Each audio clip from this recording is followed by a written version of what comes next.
Welcome to another episode of Coming to Your Senses, where we talk about navigating the labyrinth of the mind and emerging victorious. Now, back in 2010, I said yes to a business opportunity in Monaco, which that kind of thing didn't come along that often for me at that point anyway. But it meant that I would need to share a room with a stranger.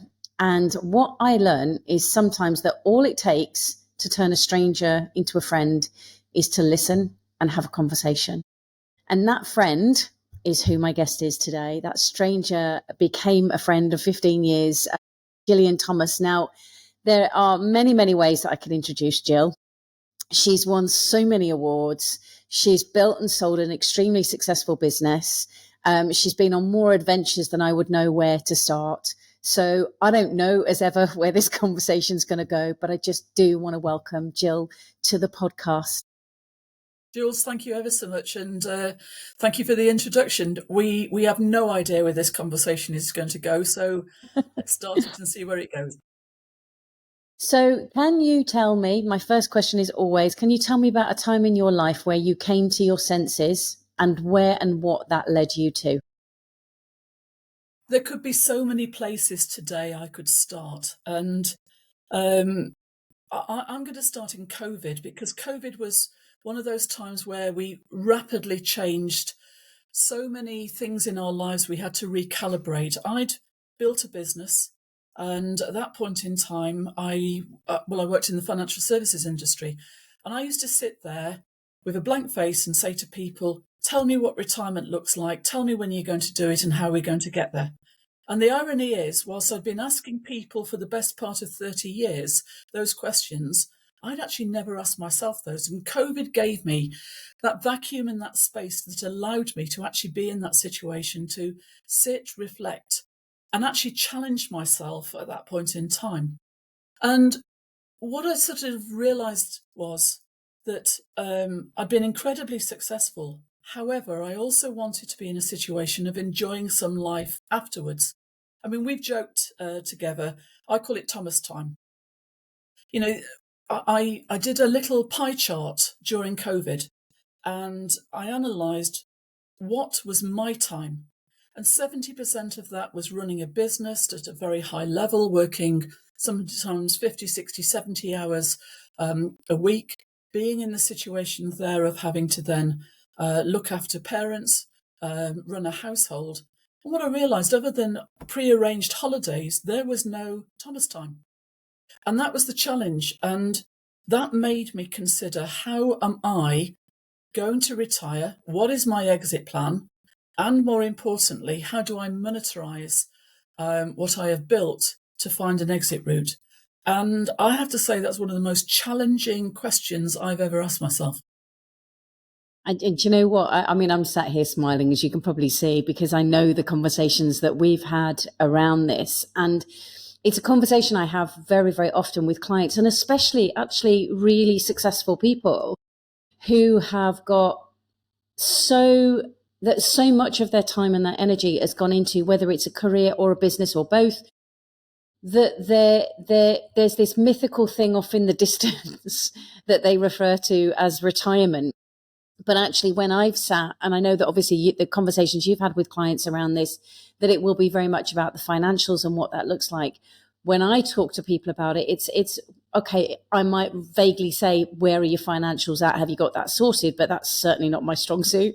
But it is about, well, what does that time look like? How will you be spending that time?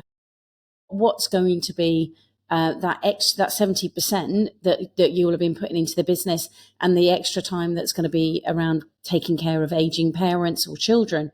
When that's removed, where will you spend your time? And I think that is that vacuous space that suddenly, when it's there, a lot of people collapse in. So when you had that time over COVID, because it wasn't as full on in the way that it had been before, what did you start to notice around that Thomas time, and how you would like to spend it?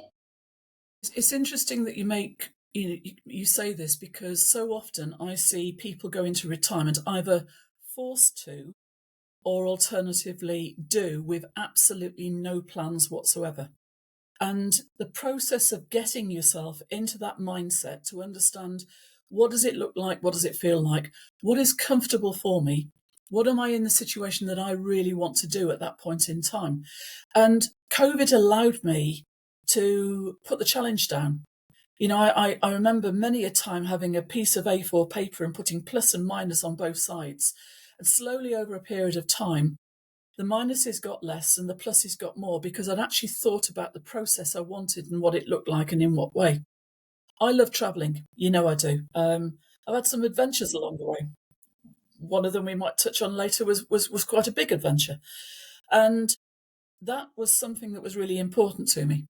But also, I don't think there's ever been a more important time for somebody of the skill set of me, having left the industry I'm in, is for me to give back in certain ways, maybe a non-executive directorship or things like that, where I can help businesses or I can help an individual create or design a business up for sale.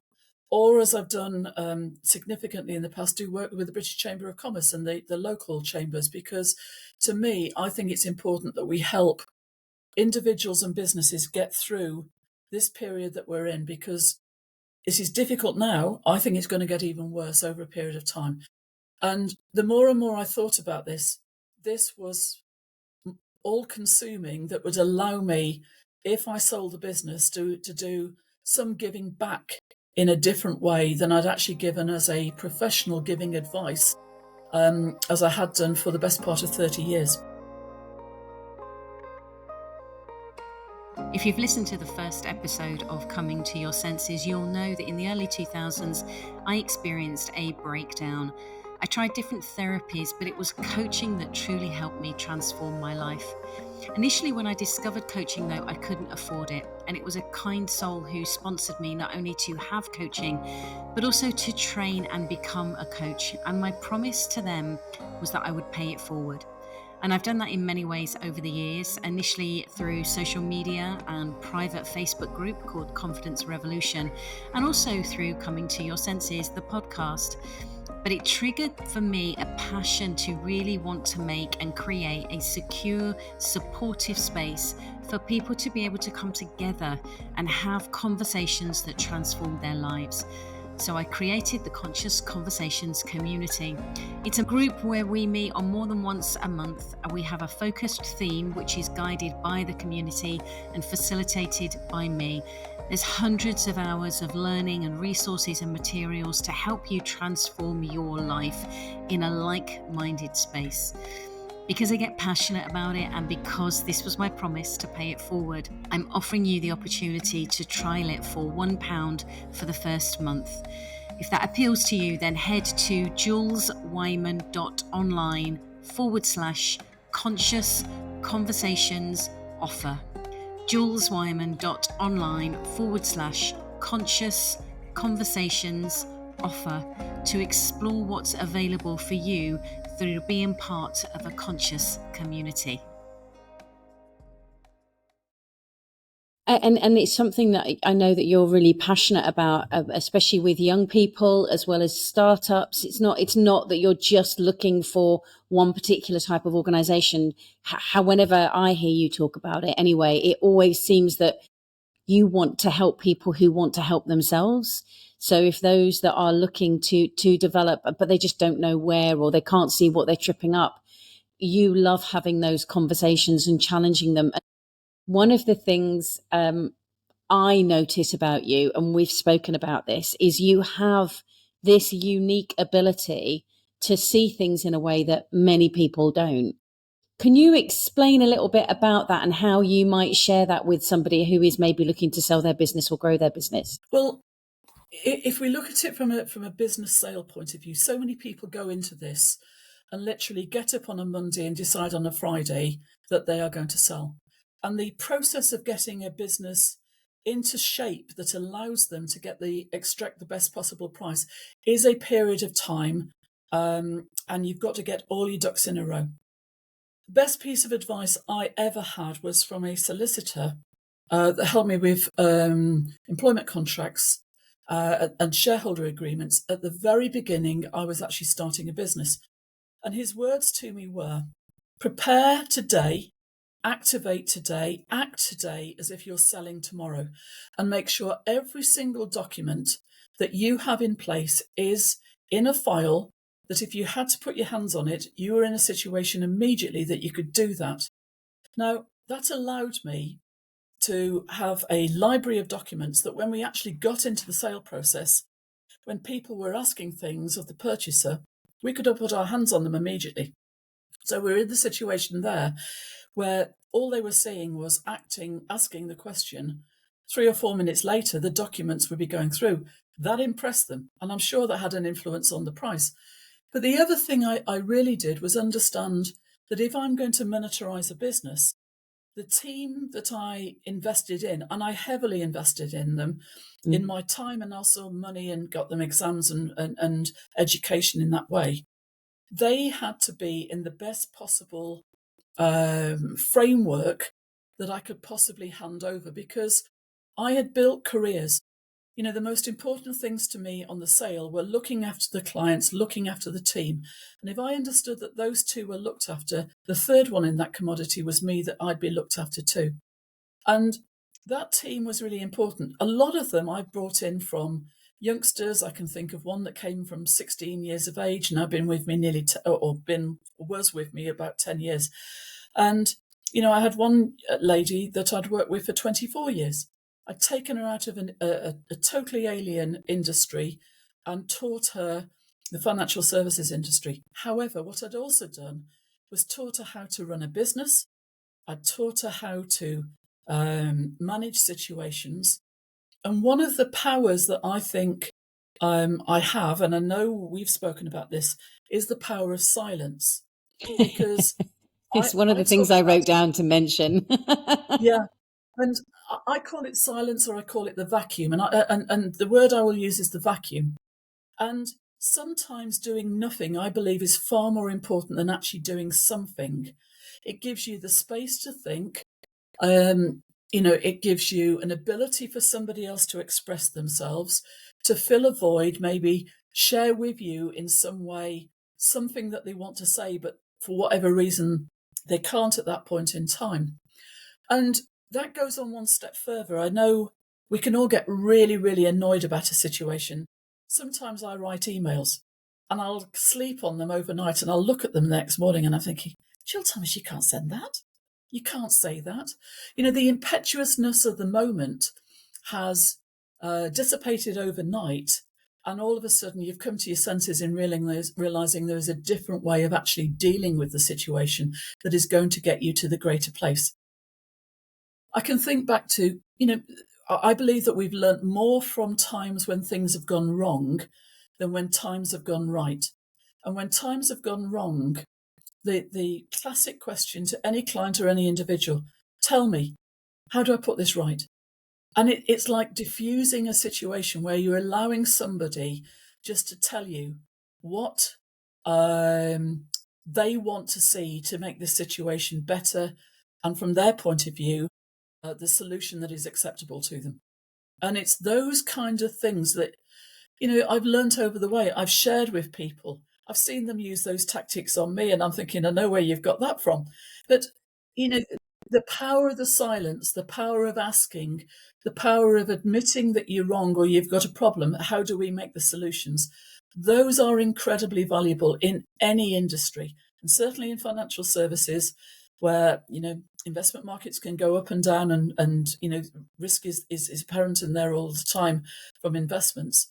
That is incredibly powerful. How have you? I love those things. By the way, I think they're very very much in alignment with a lot of coaching. That questioning, that listening, and admitting where things have gone wrong, taking ownership of something. I think is something that I don't think it's exclusive to the UK, but it's certainly something I've had a number of conversations with clients recently that are in chief exec or MD positions that are noticing that there seems to be a retraction of that unless people are taking ownership. So I think if you're teaching people or helping people with developing their business and having those 3 skills and saying, look, these are 3 skills that have really helped my business, I think that's fantastic. What I'm curious about is, how have you made the mindset shift or the thinking shift from being somebody who's working sort of 50 plus hours a week minimum to somebody who has initially sold the business and then transitioned out of that, but now is officially, as of March this year, retired. What has needed to change for you from a mindset perspective to move away from that? Well, I'm going to use the word semi-retired because the reality of it is, as soon as people know that you've retired, it's amazing how the phone and the emails go. So one lovely piece of advice that was given to me by somebody very senior who'd retired in January, and his words to me were, the first 6 months everybody knows about it, but the best offers that you're going to get are 6 months on, and don't make any decisions in the short term.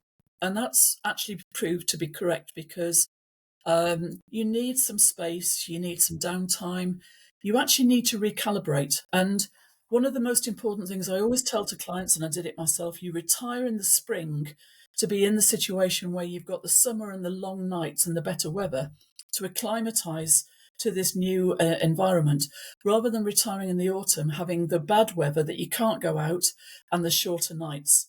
And that was really important. Told clients, and I did that myself. And also, retiring at the end of March is also a situation that you're starting in a new fiscal year. There's the financial planning part coming out in it. So, it was understanding what I wanted to do. I needed to manage my diary and fill it, but with different things. So I got a to-do list of all the things I wanted to do. I wanted to go on a steam train. I wanted to go over the Settle Carlisle. I wanted to go to Normandy to go and see the D-Day landing beaches. And what I did was get all the lists on that and then started asking people, do you want to come with me? And it's astonishing. Those that have just got into retirement who haven't filled the diary in the same way, you ask them, the answer is, oh, yes, please, but can you organise it? Because they don't know how to do it. So, even today, I am booking myself up through to the end of September. I, on purpose, position my holidays, and I try and have a holiday between every 8 to 10 weeks in whatever shape or form. The one thing I've desperately wanted to do is a round the world cruise. Well, I'm not doing that. I'm doing a circumnavigation of South America. How I'm going to last on a cruise ship for 84 nights, I have no idea. I do. You'll find a way. These are the kinds of things I've done homework to understand what's going to make me happy or happier, and then put those immediate things in there, do my research, get those as the frameworks, and then start putting other things around there. And those other things are getting your hair appointments in, getting your massage appointments in, getting your facial appointments in. Those are now, and the hardest thing I've had to learn in here, I can actually do it during the week and not have to do it on Saturday morning. And even the first 2 or 3 months, I was still making appointments on a Saturday morning, knowing I could do it during the week. It's fascinating. I mean, you are somebody who's a planner anyway. Forget it just being about finances. You're a planner.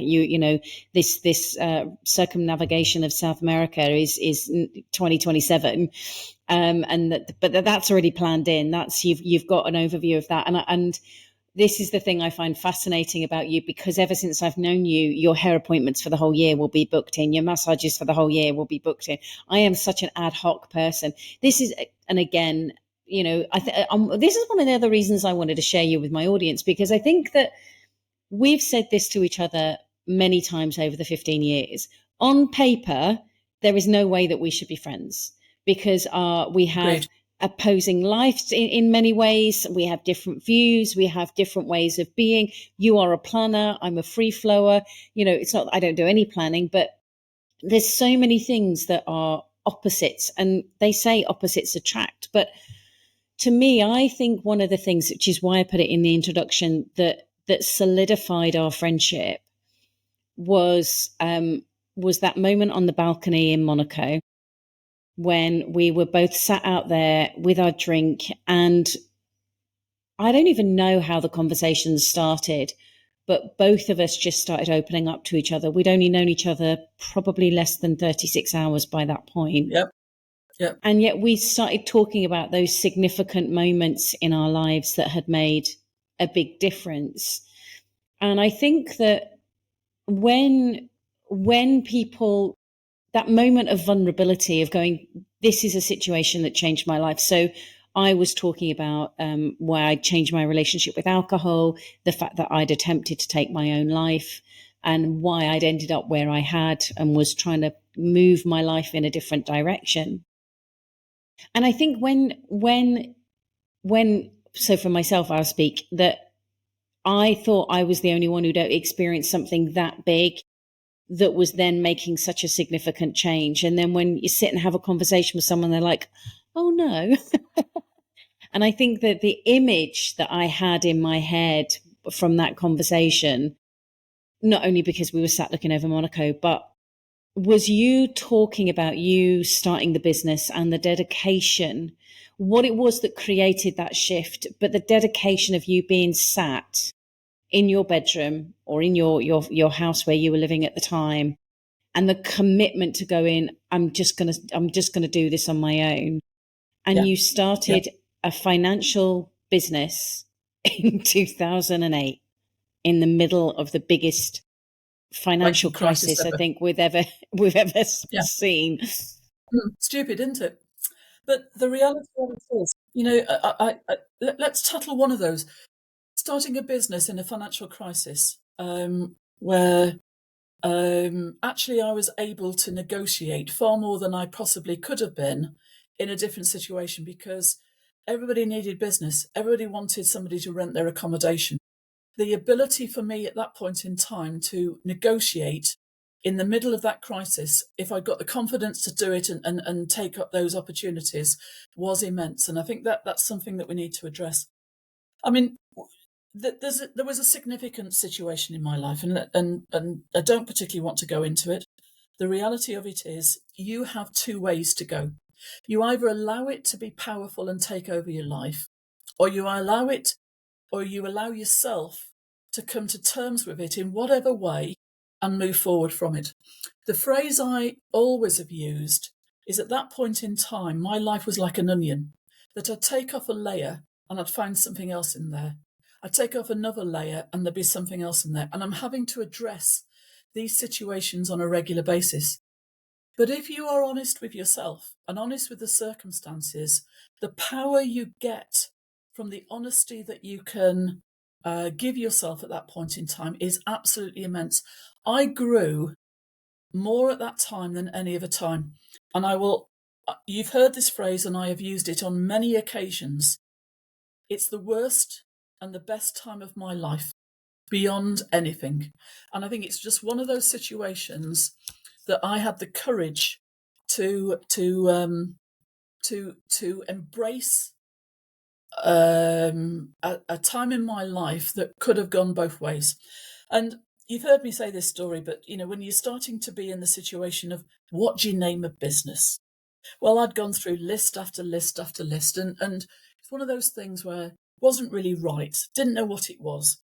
And I remember on a Saturday morning going to see my mum, and I was sat in the kitchen table, by which time she was absolutely fed up with me with all these names.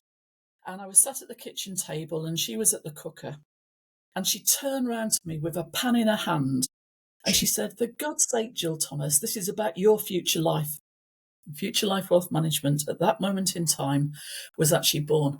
And clients used to think it was about their future life. It was. But that moment forward was actually about mine as well.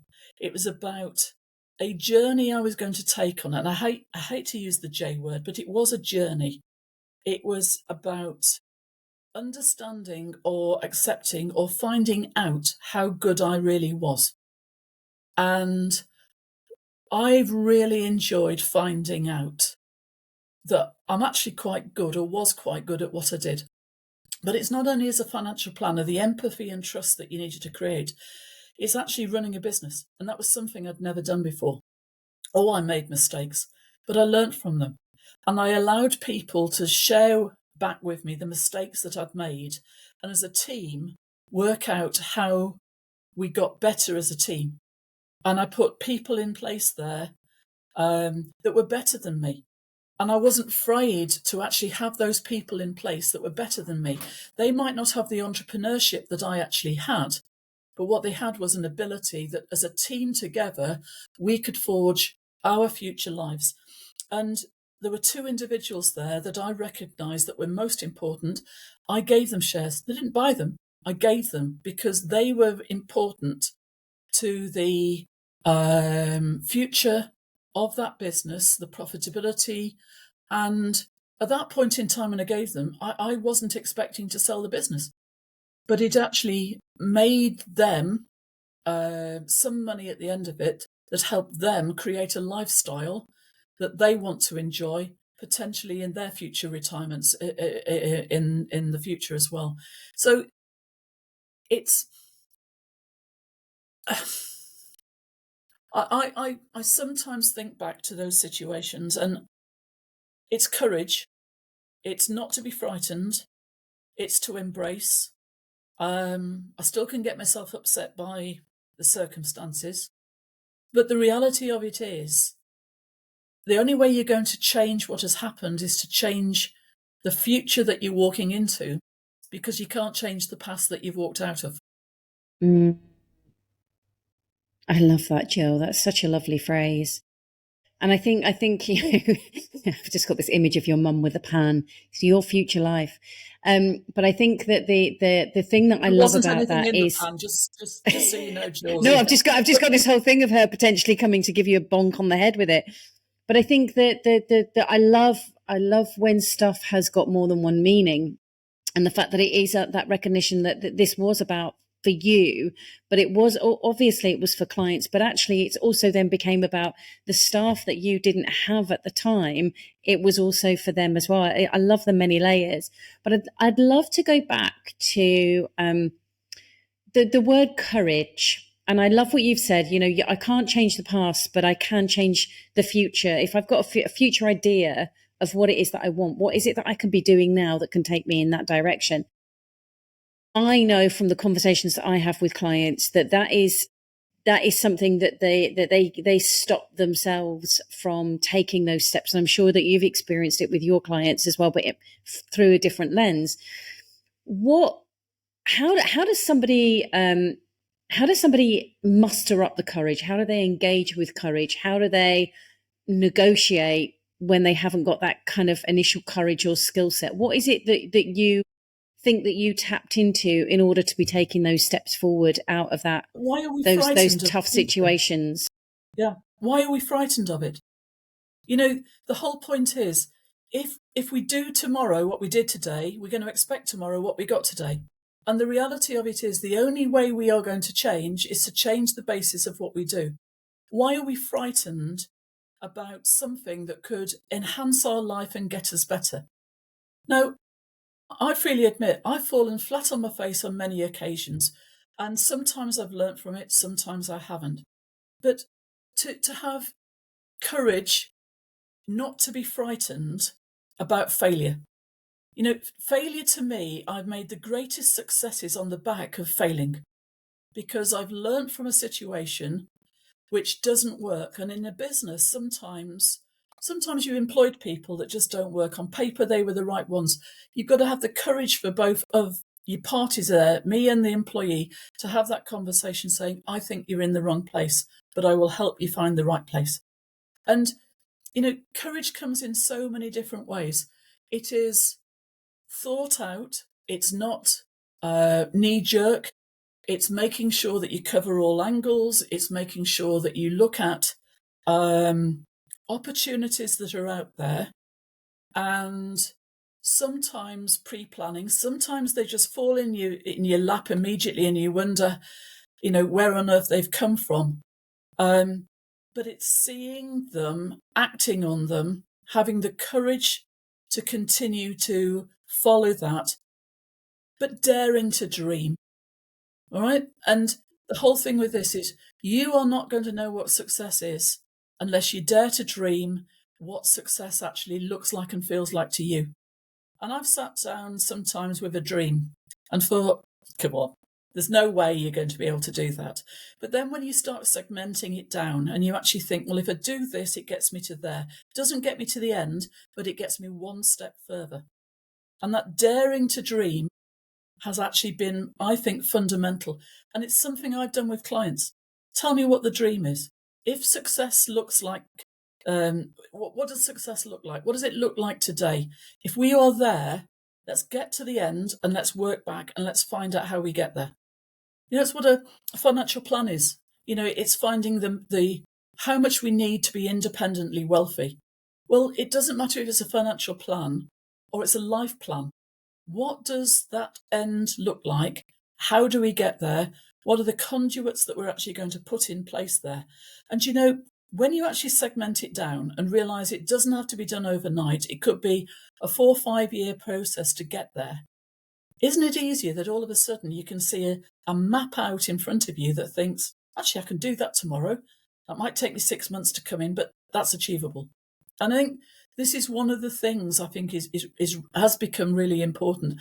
And it was key to me moving from COVID, being in a situation of realizing I needed to take those next steps, and understanding that I had a list of those processes, how I was going to get there.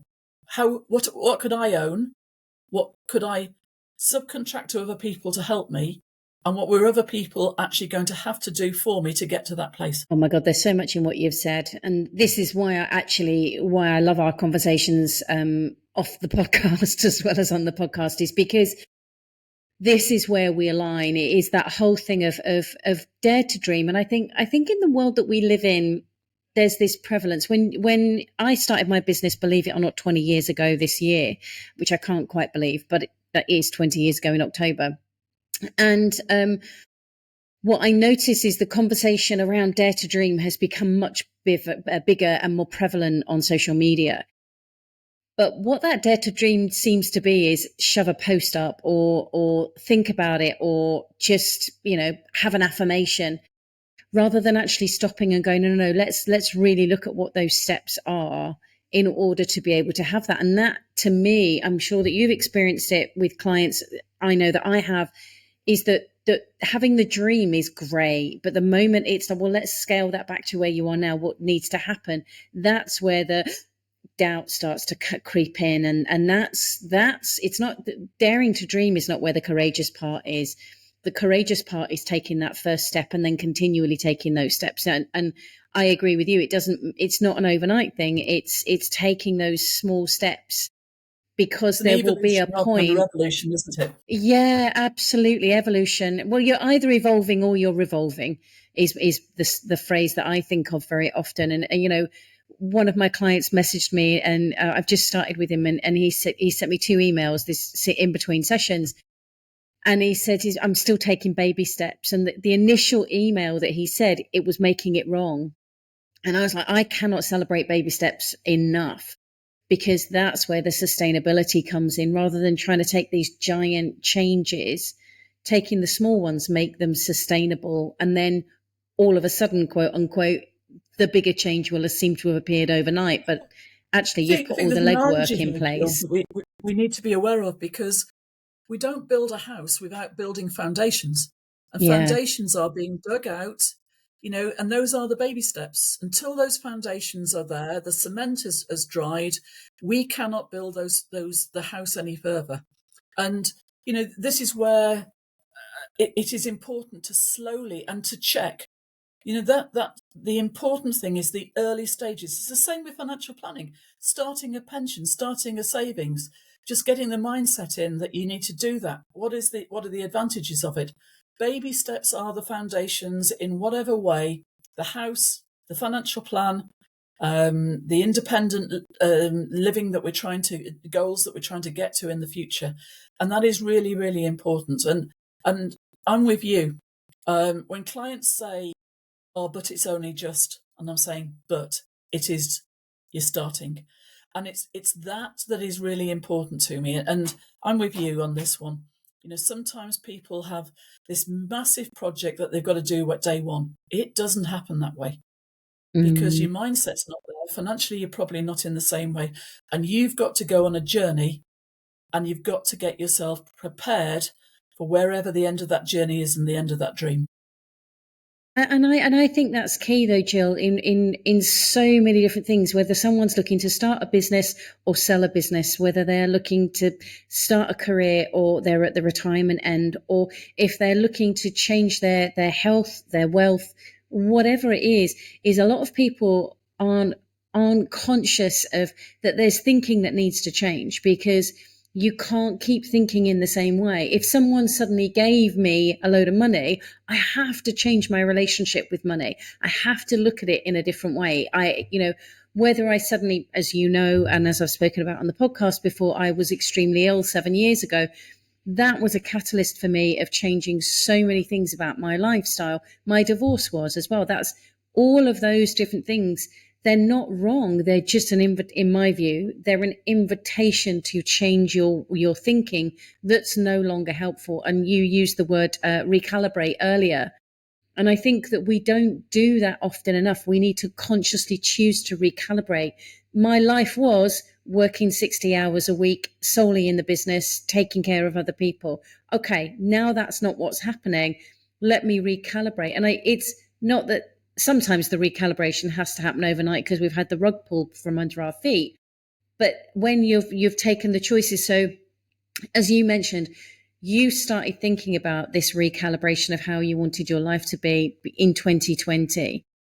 And in those 5 years, I've seen you make decisions and have a timeline, but then shift the timeline because you're recalibrating over and over again. And I think that a lot of people get, oh, no, but I said this was going to happen at year 3.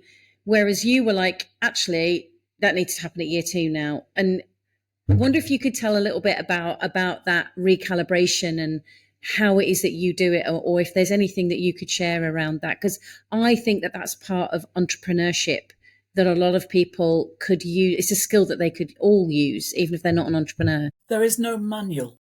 You make your own manual. I'm going to make one point, and this was really funny at the time, because when I was leaving and starting up my own business, there was a phrase that was actually used. In fact, there's 2 phrases. First person turned around and said to me, "Why on earth are you setting up a business during a financial crisis and inflation and the issues at that time?" And I said, "Oh, I've decided I'm not going to participate." And that's one I remember. And the other one was saying to me, "Well, how do you know you're going to get a chair at the table?" And I just said, "Oh, well, that's very interesting." I said, "I'm going to buy my own table and my own chair and sit at my own table." And, I make those comments because they're not arrogant. They're in a situation that if people from the outside are actually in the situation where they're impacting by their comments to you, that you're actually allowing them to influence the decisions that you're making. Now, we go back onto how we recalibrate. There is no manual. There is a goal at the end, and there is a dream at the end. And what we've got to understand is that we don't own all of the conduits in the process from where we are to where we're going. Something will fall in place an awful lot quicker. Something will happen. It could be a change in legislation. It could be a change in government. It could be all sorts of things. And what you have to do, or what I did, is actually look at those. Does that reassess where I am in where I want to get from A to B? And do I need to actually bring it forward? How do I actually need to reassess and relook at the situation at this point in time? And is there an impact if I do this a slightly different way? Now, this goes back to probably my financial planning days, and that's where I'm going back into. We're always going to have tax changes, legislation changes, things like that. And we would also have to rework plans for clients. And all I was doing was going back into that experience and bringing it into my area and saying, okay, this has happened. Can I advance it? If I do, how do I do it? Can I afford to do it? And then if something has happened that allows me to shift the dial even more and bring it forward and accelerate it, then all of a sudden the challenge is down for me. Can I cope in that timescale and still run a business? Because at the end of the day, I might want to change things. I've got to find the time to be able to change me and my lifestyle, because I'm having a rapid shift from being working in a business, owning a business, looking after a team of people, looking after 300-400 clients, looking after an awful lot of hundreds of millions of pounds in clients' monies. And I've got to get myself, my brain, physically, mentally into a different space. How long am I going to need? And what do I actually need personally that's going to allow to get me to that place? And this is where, when I actually did this, we go back to the courage and whether or not it's frightening. Just sitting there. Can I be in a situation of getting there 6 months early? If I do, what do I need to do to get there? Can I cope physically? Can I cope there mentally, energy-wise? And, once you start on a journey and those challenges are put in, I actually found it, I'm going to use the word cathartic, to see, can I change my plan? It wasn't a fear. It was an encouragement to participate in a change in my lifestyle. And the more and more I looked about what this change could actually give me Thomas time, give me some holidays, get myself on the Settle to Carlisle steam train, go and do the Normandy beaches, go and do this, go and do that. All those things that I've wanted to do for absolutely ages. I found out, one, I could make the time, and two, there were actually people that wanted to come and do it with me. Yeah, and I think there is a bravery in that kind of constant recalibration, and what is it that needs to change, that invitation of just learning over and over again. And I've witnessed the resistance to that change, to that, no, okay, it's going to happen. And how it's like that recalibration isn't a right or wrong. It's an open to what's possible. I think that's what's amazing. And I think that and I'm glad that you shared it, because it's the phrase that always makes me chuckle, which is when people are like, what do you mean you're starting a financial business in the middle of the biggest crisis that we've ever experienced? It's going to be a big recession. Oh yeah, I've decided not to partake.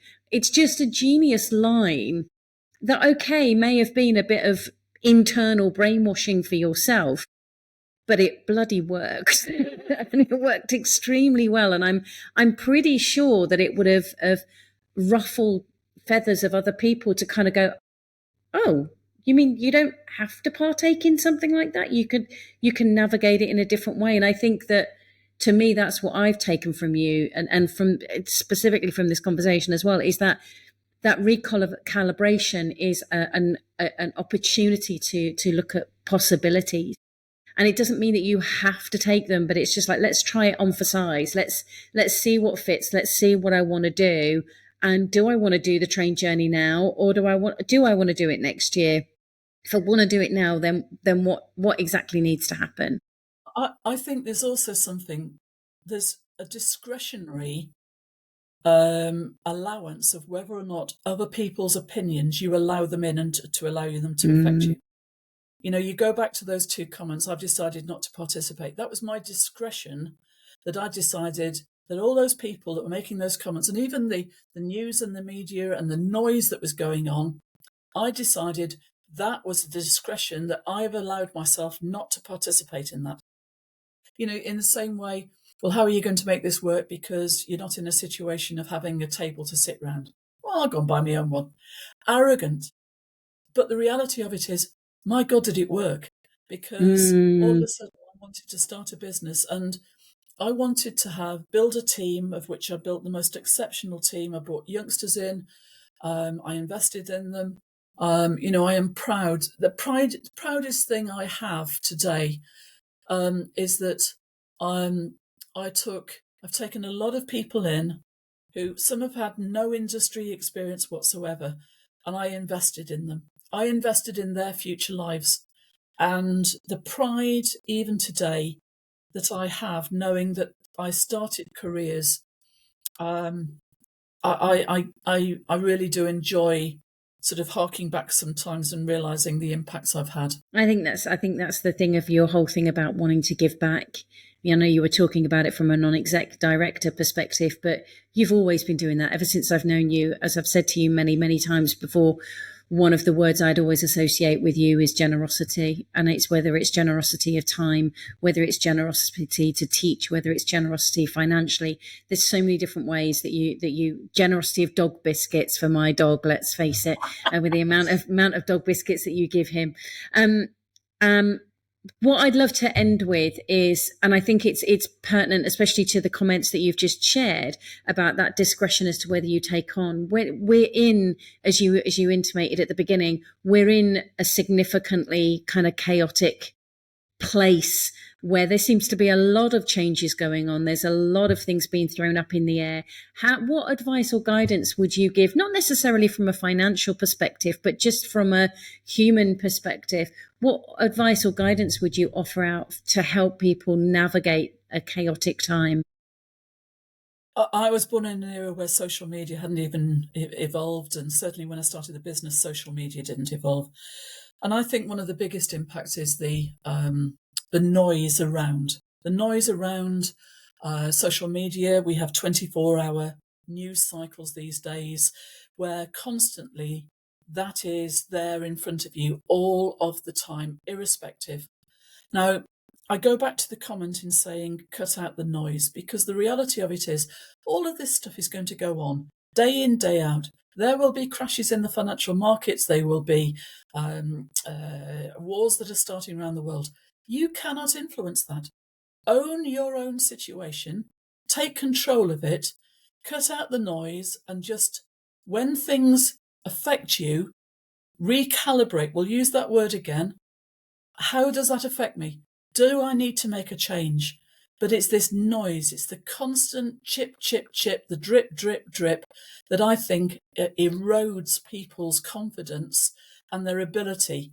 And if there was one thing I've learned during my entrepreneurship, is to be in the situation of cutting out all of the crap that's out there and be in the situation of owning my own situation, owning what I can control.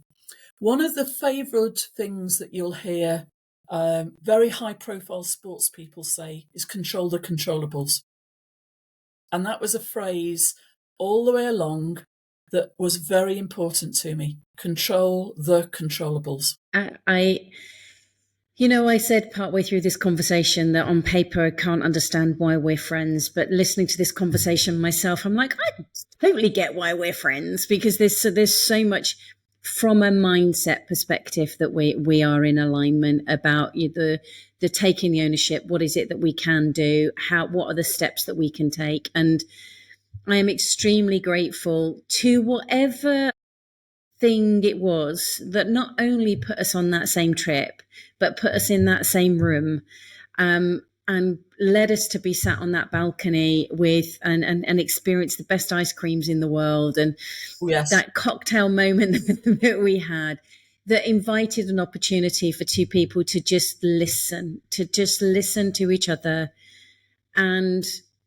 non-judgmentally hear where we'd come from and where we wanted to go Jules, to. I think there's another thing really important in all this. People don't have to have the same views. They don't have to come to the same opinions at the end. What they've got to understand is somebody has an opinion. It might be their opinion. It might be that you learn from that opinion because you don't see the situation in the same way.